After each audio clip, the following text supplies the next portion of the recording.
Hello மக்களே, எல்லோரும் எப்படி இருக்கிறீங்க? எல்லோரும் நல்லா இருக்குன்னு நினைக்கிறேன். இன்றைக்கி வந்து பார்த்திங்கன்னா என்னென்ன வீட்டில் சாப்பாடு பண்ணுறோம். மீன் வந்து பொரிச்சு வச்சுருக்காங்க. அதாவது மீன் ஜிலேபி மீன் அப்பா வாங்கிட்டு வந்தாங்க, அது பொரிச்சு வச்சுருக்கு.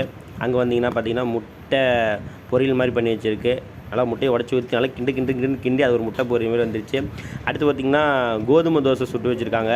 அதுக்கு வந்து பார்த்திங்கன்னா கடலை சட்னி ரெடி பண்ணியிருக்கு. இங்கே பாருங்கள், தோசை நல்லா அப்படியே சூப்பராக இருக்குங்க. நான் கோதுமை தோசை அவ்வளோ விரும்ப மாட்டேன், ஆனால் ரொம்ப சத்து இல்லையா, அதனால்.